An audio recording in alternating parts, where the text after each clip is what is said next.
à Moïse.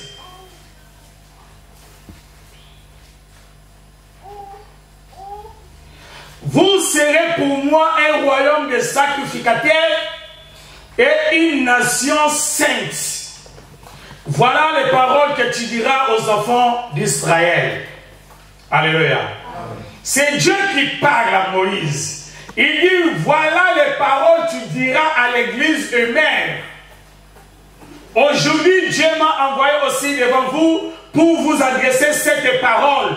Vous n'êtes pas n'importe qui, bien-aimé, mais vous êtes un royaume de sacrificateurs. Vous êtes appelés pour servir Dieu dans son palais. Vous êtes appelés pour offrir à Dieu des sacrifices. Vous êtes appelés pour adorer et servir Dieu dans sa maison. Nous sommes un royaume de sacrificateurs.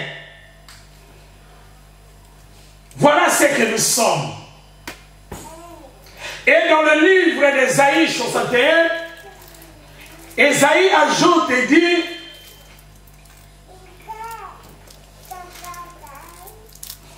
Ésaïe 61, 6.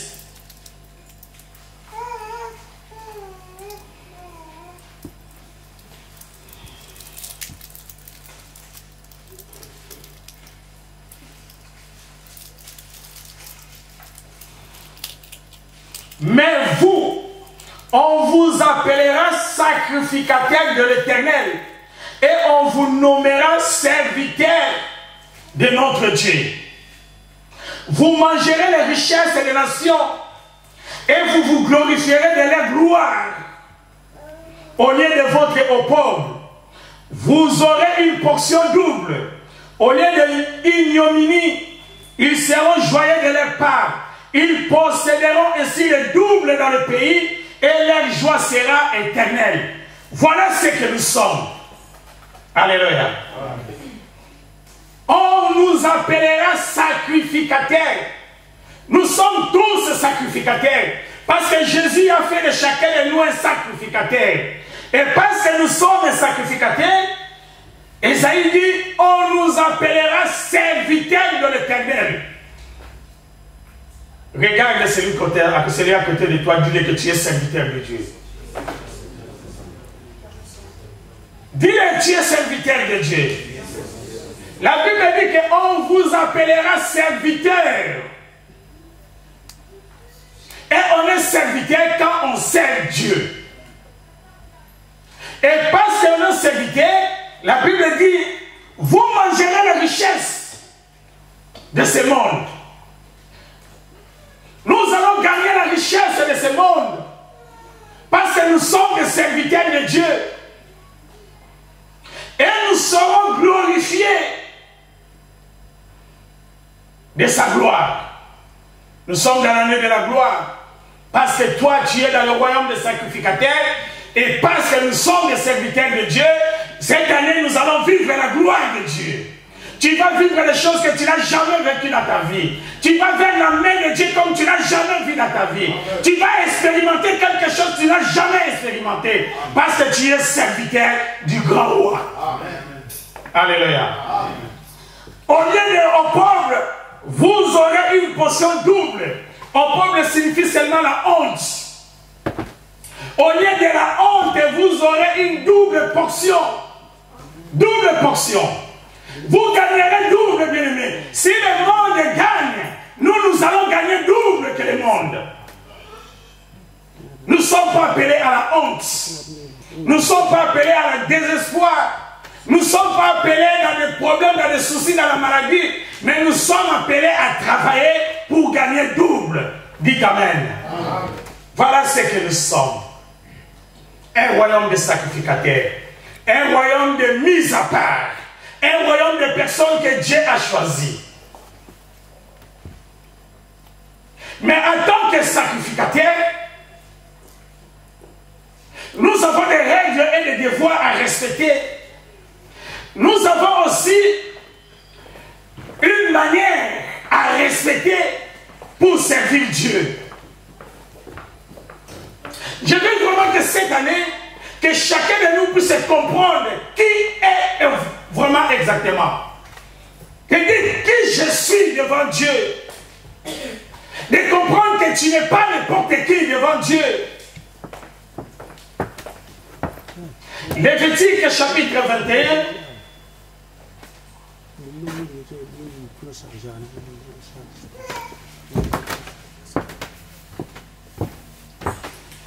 Premier chapitre. Et par le premier verset, l'Éternel dit à Moïse, parle aux sacrificateurs. Aujourd'hui, Dieu m'envoie pour parler à vous les sacrificateurs. Parlez aux sacrificateurs. Je m'adresse aux sacrificateurs. Qui est un sacrificateur? Dieu m'a dit, parle et adresse aux sacrificateurs. Qu'est-ce que Dieu m'a dit? De parler aux sacrificateurs, fils d'Aaron. Tu leur diras, un sacrificateur ne se rendra point impur parmi son peuple pour un mort.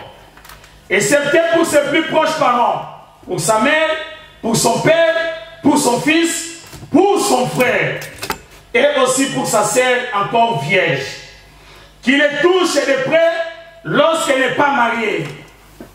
Chef parmi son peuple, il se rendra point impur à se profanant. Alléluia. Chef. Un sacrificateur était chef parmi son peuple. Donc tu n'es pas n'importe quel, tu es un chef dans ta famille. Oh, je ne sais pas si quelqu'un comprend ça. Dieu dit qu'un sacrificateur, il est un chef parmi son peuple. Bien aimé, tu es un chef. Si les gens de ce monde ne comprennent pas cela, si d'autres personnes te négligent, mais tu es un chef parmi son peuple. Amen. Ta famille aura besoin de toi. Tu auras les derniers mots à dire dans ta famille. Tu auras les décisions à prendre dans ta famille. S'il y a quelque chose dans ta famille, tu seras consulté parce qu'à toi, tu as une parole de résolution. Tu es un chef. Dieu a dit parle aux sacrificateurs. Vous êtes des sacrificateurs. Tantôt nous passons les bras et nous creusons les bras. Quand il y a un problème, nous disons que moi je n'ai rien à dire. Non, bien aimé, tu es un chef devant Dieu parce que Dieu t'a établi et il t'a mis à part pour son service. Mais tandis qu'il y a des règles pour être sacrificateur, il y a des choses à respecter. Toi et moi, nous sommes sacrificateurs. Mais comment nous marchons maintenant dans la consécration progressive? À la position, nous sommes déjà consacrés. Mais la deuxième consécration, c'est la consécration progressive. Depuis que tu as reçu Jésus, comment tu marches avec Dieu? De quel niveau aujourd'hui, quel âge tu as dans ton spiritualité? Quel âge? On commence à âge 0 jusqu'à quel âge? 1, 2, 3, 10, 15. Mais ton esprit à quel âge? Comment tu progresses avec Dieu? Est-ce que tu es toujours sacrificateur ou tu as déjà perdu ta consécration? Jésus nous a consacrés, non avec le sang d'un bélier, mais avec le sang de Jésus, le sang pur, le sang de Dieu. Jésus a mis son sang sur l'orbe de notre oreille, sur le pouce et sur notre tête. Nous sommes consacrés par le sang de Jésus. Mais est-ce que tu gardes toujours ta consécration? Voilà les conditions que Dieu donne aujourd'hui à l'Église. Un sacrificateur, premièrement. Celui qui est un sacrificateur. Dieu dit qu'il ne se rendra point impur. Cela veut dire qu'il faut qu'il amène une vie de la sanctification. Une vie de crainte de Dieu.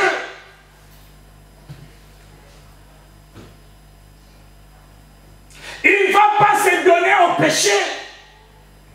Il va fuir le péché. Il va comprendre les choses et la parole de Dieu. Voilà le royaume des sacrificateurs. Tu ne peux pas te rendre impur à vivre comme ce monde, à faire les choses de ce monde, à suivre le monde de ce monde. Mais nous avons une autre vie, une vie consacrée, une vie mise à part, une vie différente. Alléluia. Amen. Si nous sommes mis à part, c'est pour amener une vie différente. Dans le palais des rois, le roi a dit, cherche-moi, choisis-moi parmi les jeunes. Cherchez-moi parmi les hommes, sans tâche, pour me servir. C'est là qu'on avait choisi Daniel, Abel-Nego, Sadrach et Meshach. Ils sont entrés dans le palais du roi. Le roi a donné une mode de vie. Il a dit que tous les jeunes qui seront dans le palais royal, voici comment ils doivent vivre. Ils feront ceci, ils mangeront ceci sur la table du roi. Mais tandis que Daniel et ses compagnons, ils avaient compris que nous ne sommes pas mis à part par le roi, mais nous sommes mis à part par Dieu. Nous ne pouvons pas vivre comme d'autres personnes. Nous avons une vie différente. Ils ont dit que nous n'allons pas manger ces choses.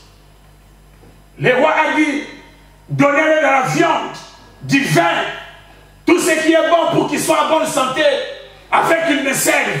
Mais Daniel a dit non. Nous sommes dans le monde, mais nous ne sommes pas de ce monde. Amen. Nous ne pouvons pas suivre les choses de ce monde. Si le monde marche comme ça, nous sommes appelés à marcher opposés, différents. Nous allons manger que des légumes.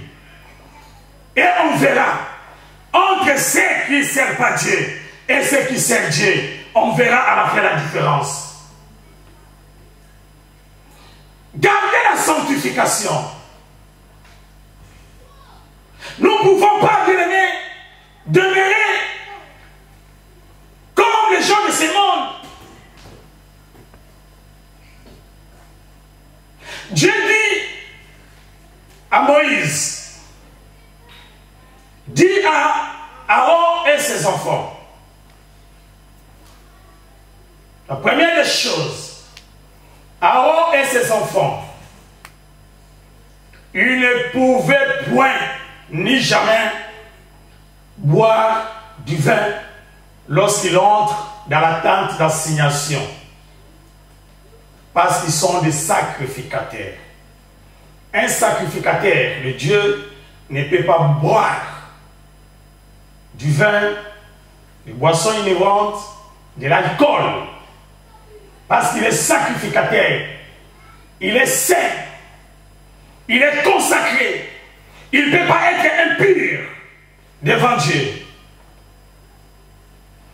Tu diras à Aaron, sacrificateur, et ses fils, des sacrificateurs, de ne pas boire ni toucher du vin. Et si toi et moi nous sommes des royaumes des sacrificateurs, pourquoi tu touches du vin? Pourquoi tu bois de l'alcool? S'il n'y a pas d'alcool, tu ne sens pas bien. Si tu vas dans une fête, il n'y a pas de bière, cette fête-là n'est pas bonne. Mais tu es un sacrificateur. Tu es dans le royaume des sacrificateurs. Lorsque tu entres dans la tente d'assignation, Dieu dit, si vous pouvez boire en dehors de la tente d'assignation, c'est votre problème. Mais lorsqu'il entre dans le temple, pour servir Dieu, c'est interdit de boire du vin.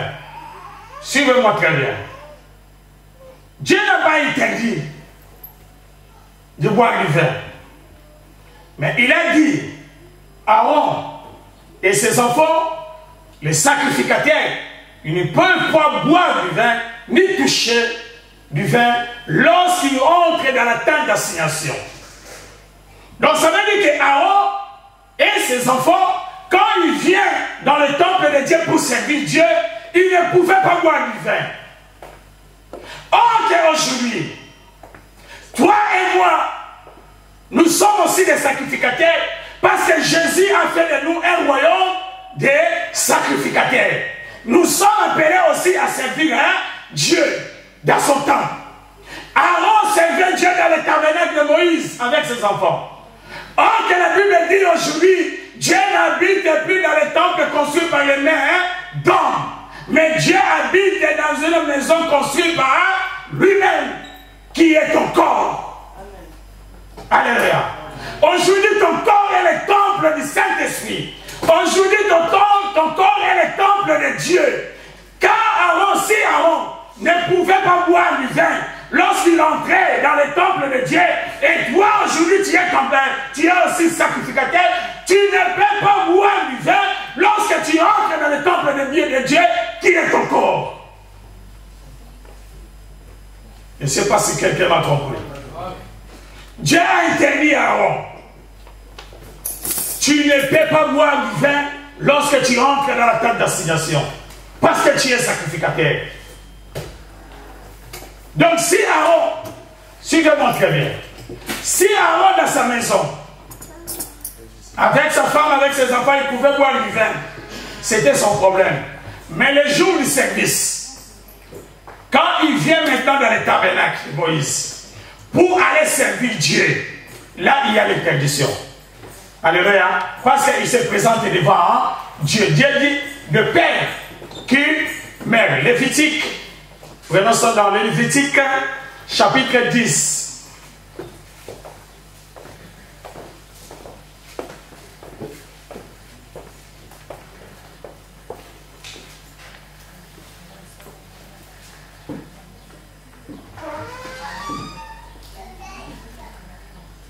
À partir du verset 9.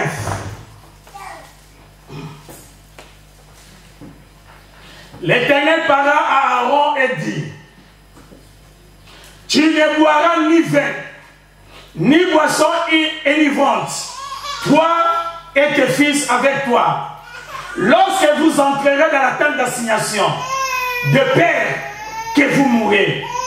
Ce sera une loi perpétuelle parmi vos descendants. Vos descendants, pardon. Alléluia. Dieu a fait de cela une loi. Écoutez-moi très bien.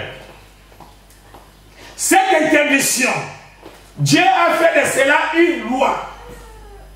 Mais pas n'importe quelle loi. Mais une loi perpétuelle. Ça veut dire qu'il y a une loi pour toujours, qui ne passera pas. Il a dit, toi, tes fils et tes descendants. Si Jésus a fait de nous un royaume de sacrificateurs, nous sommes aussi les descendants d'Aaron. Alléluia. Amen. Nous sommes les descendants d'Aaron. Nous sommes consacrés uniquement pour servir Dieu. Nous sommes appelés à servir Dieu dans son temple. Aaron, ses fils et ses descendants, interdiction totale de toucher ni de boire des boissons enivrantes, ni de l'alcool, ni de vin. Interdiction. Vous ne pouvez même pas toucher. Vous ne pouvez pas boire. Or que toi et moi aujourd'hui, nous sommes aussi les descendants d'Aaron. Mais nous touchons des whisky, nous touchons des boissons enivrantes, nous touchons du vin, nous saoulons des bières dans nos maisons et nous sommes consacrés où nous avons déjà perdu notre consécration. Où est ta consécration? Tu n'es pas n'importe qui. Dieu a dit, vous êtes mis à part. Vous êtes un royaume de sacrificateurs. Si les monde boivent, parce qu'ils ne sont pas des sacrificateurs, mais si nous sommes des sacrificateurs, il y a l'interdiction. Alléluia. Amen. Tu peux dire peut-être un sacrificateur, c'est seulement quand je viens à l'église. Un sacrificateur, quand je prêche la parole. Non. Dieu dit, votre corps est le temple de Dieu. Alléluia. Aaron était sacrificateur dans le temple de Dieu. Et toi aussi, Jésus a fait de toi un sacrificateur dans le temple de Dieu. Et le temple de Dieu, c'est ton corps. Tu es appelé à rendre un service dans le temple de Dieu, qui est ton corps. Nous sommes des sacrificateurs spirituels selon l'ordre de Melchisedec, selon l'ordre de Jésus. Nous ne sommes pas des sacrificateurs selon l'ordre de Moïse. Parce que selon l'ordre de Moïse, c'était seulement la descendance d'Aaron et ses enfants. Mais nous sommes devenus sacrificateurs selon l'ordre de Jésus. Nous sommes des sacrificateurs spirituels et notre corps est le temple spirituel de Dieu. Amen. Mais pourquoi, jour et nuit, tu mets de whisky, tu mets des boissons inhibantes dans ton corps? Toi qui es sacrificateur, où est ta consécration? Où est ta consécration? Ézéchiel 44, 21.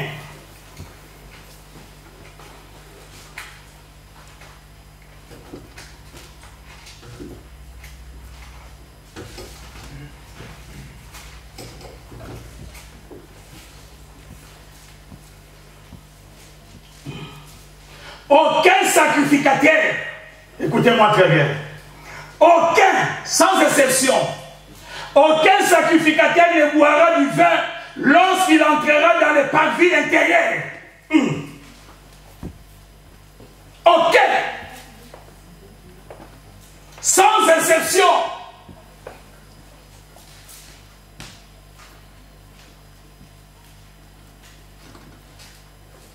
Lorsque tu entres à l'intérieur du temple de Dieu, tu ne peux pas, l'interdiction totale, tu ne peux pas boire.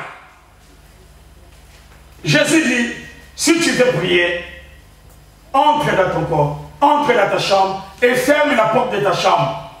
Et le Dieu qui est dans le secret, il va t'attendre. Alléluia. Parce que tu es à l'intérieur. Tu entres à l'intérieur de toi. Et Dieu va t'attendre parce que tu entres à soi-même. Mais quel est le mode de vie des sacrificateurs aujourd'hui?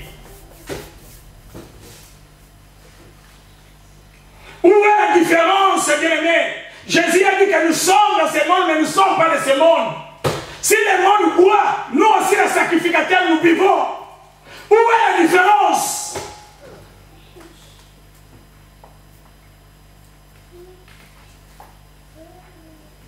Où est la différence entre les païens et les chrétiens? Tu organises une fête, la fête des chrétiens aujourd'hui, la même chose avec la fête des païens. Un chrétien organise une fête, tu vas dans cette fête, tu ne vois même pas la différence. Tu vas dans une fête des païens et une fête des chrétiens, la même chose. L'alcool à gogo. Là où il y a 2 packs de coca, il y a 150 packs de bière. Mais un chrétien, la musique mondaine, votre oreille est consacrée pour écouter seulement la louange et l'adoration de Dieu. Mais dans nos fêtes, tu es chrétien à l'église, mais regardez la même danse que tu danses à l'église, c'est la même danse que tu danses dans la salle de fête. Quand vous êtes dans une fête avec l'hypocrisie, vous attendez seulement quand est-ce que le pasteur va partir. Dès que vous voyez seulement le pasteur se met debout pour sortir, la piste est remplie.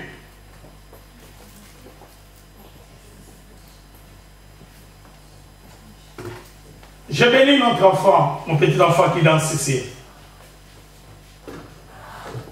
Cet enfant danse pour la gloire de Dieu plus que vous. Quand je vois un bébé comme ça, quand il sent la louange, il passe devant, il se met debout à chanter, à danser. Vous savez pourquoi? Parce que ses parents lui enseignent depuis la maison à danser pour la gloire de Dieu. Amen. Si tu ne montres pas, si cet enfant n'était pas enseigné de danser pour la gloire de Dieu, il ne pouvait pas passer ici pour danser. C'est un exemple qui vient de la maison. Mais vous, bien aimé, il y a une chose que j'ai remarqué. Il y a une chose que j'ai remarqué. Les chrétiens, à l'église, vous ne dansez pas. Nous ne dansons pas à l'église. Mais dans les fêtes chrétiennes, s'il y a une fête chrétienne aussi, nous ne dansons pas. Mais s'il y a une fête mondaine, là ça change tout. Tu vois un adorateur qui adore Dieu ici, mais tu le vois dans une fête. Oh! On regardait la vidéo avec maman à la maison, on voyait comment Monica danse ici. On dit que cet enfant, quand il danse vraiment avec joie. Elle donne tout son cœur. Elle se livre à elle-même pour danser pour son Dieu. Vous dansez où? Vous êtes des sacrificateurs. C'est ici qu'il faut danser. Alléluia. C'est ici qu'il faut glorifier votre Dieu. Quand nous sommes ici, nous sommes des patrons. Chacun frime, chacun sa position. Mais quand vous irez dans les fêtes païennes, au début, tu vois les chrétiens aujourd'hui, qu'est-ce qu'ils font? Ils prennent les canettes de coca, ils renversent le coca, ils prennent une bouteille de whisky, ils commencent à changer. Tu les vois avec une canette de coca, tu penses qu'ils boivent de coca, or que dedans il y a du whisky. C'est la vérité. Bien, mais est-ce que tu es sacrificateur ou tu as déjà perdu le sacerdoce? Tu organises, nous sommes des chrétiens. J'organise une fête. Ma fête sera une fête chrétienne. Parce que la Bible interdit, maudit, écoutez-moi bien, maudit quiconque fait boire son prochain. Quiconque fait boire son prochain. Oh, moi je ne bois pas, mais si j'invite quelqu'un, je suis obligé de le donner à boire. Toi, tu ne bois pas, mais tu donnes à l'autre personne de boire. Habakkuk chapitre 2.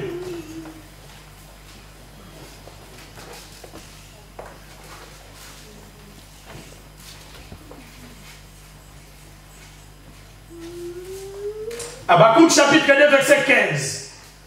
Malheur à celui qui fait boire son prochain. À toi qui verses ton outre et qui le livre afin de voir sa nudité. Tu organises une fête pour faire boire les autres, pour voir leur nudité, pour voir les bêtises. Après tu commences à les critiquer. Tu avais vu ce frère-là, lui vraiment qui est frère, il était ivre, il a commencé à faire des bêtises, mais c'est toi qui l'as fait boire. La Bible dit malheur à toi, malheur à quiconque qui fait boire son prochain.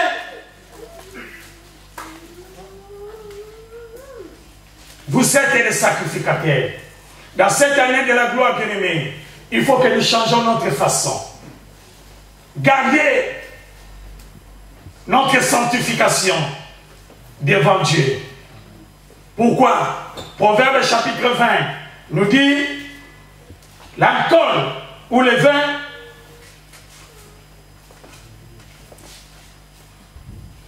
est mon cœur. Les boissons fortes sont tumultueuses.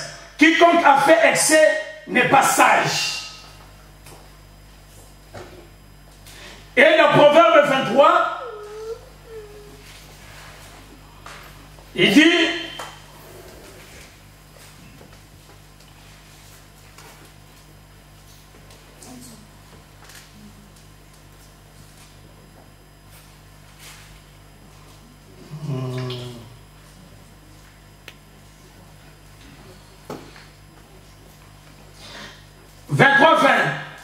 ne sois pas parmi les buveurs de vin, parmi ceux qui font excès de viande. C'est l'ivrogne et celui qui se livre à l'excès s'appauvrissent. Et l'assoupissement fait porter des ayons. Ne sois pas parmi les buveurs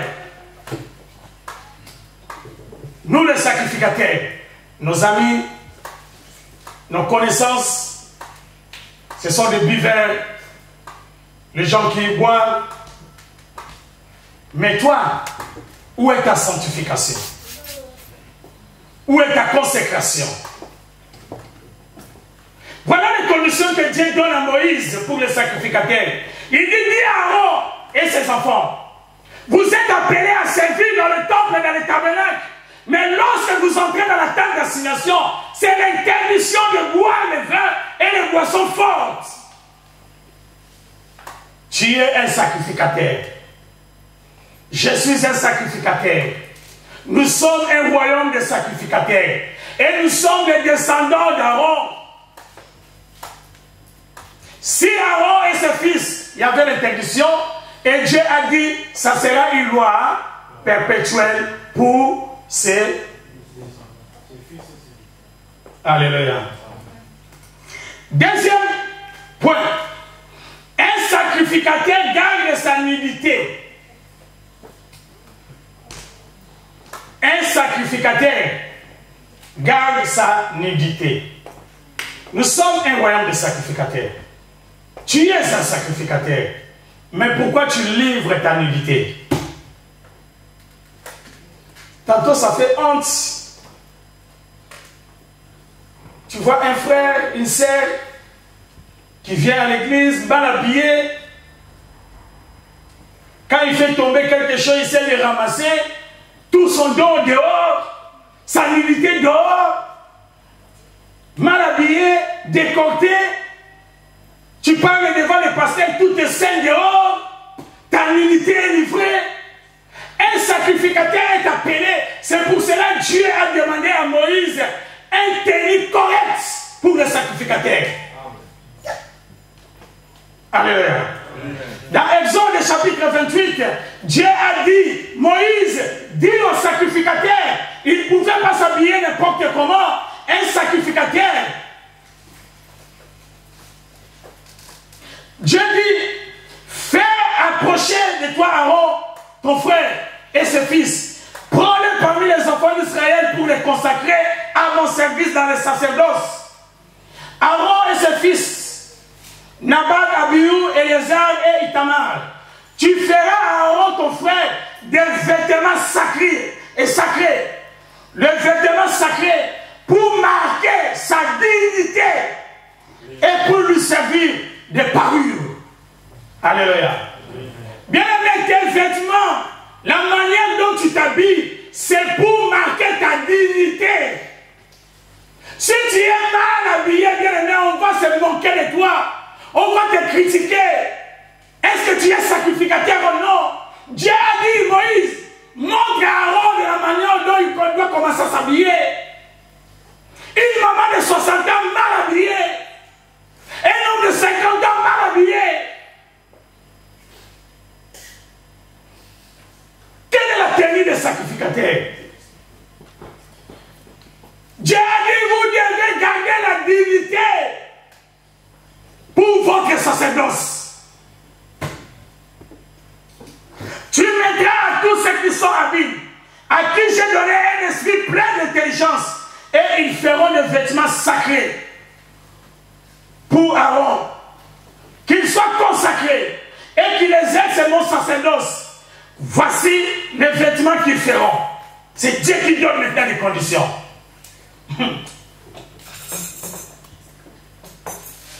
Un pectoral, un éphod, une robe, une tunique brodée de tilleul, une ceinture. Ils te feront des vêtements sacrés à Aaron, ton frère, et à ses fils, afin qu'il exerce mon sacerdoce.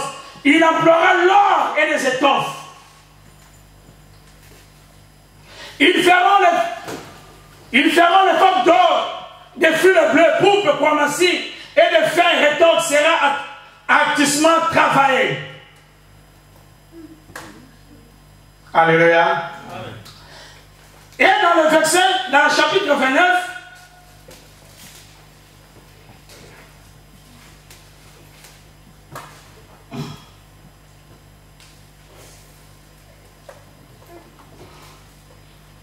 non, on est toujours dans le chapitre 28, on saute, on prend à partir de verset 41.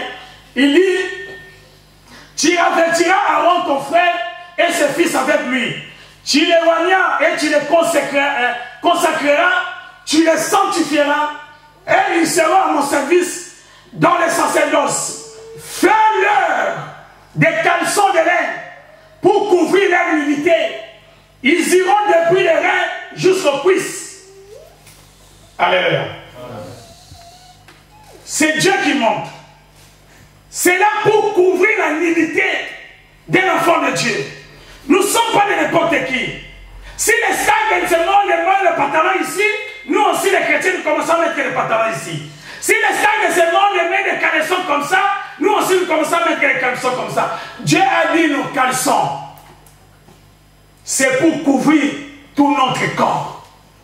Il faut mettre, que ce soit une femme et un homme, il faut mettre des caleçons normales qui couvrent ta nudité. Je ne sais pas si vous comprenez. C'est la parole de Dieu.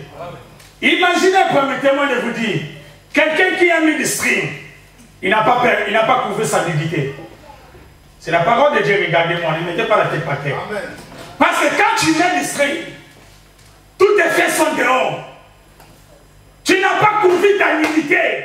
Dieu a dit, un sacrificateur, Moïse, et tu le feras un caleçon qui va commencer du rein jusqu'au genou. Les frères, vous êtes appelés à mettre même des culottes. Amen. Quand tu viens au travail ici, on se croupit ici, tellement que tu as mal habillé, tout te fait ce dehors.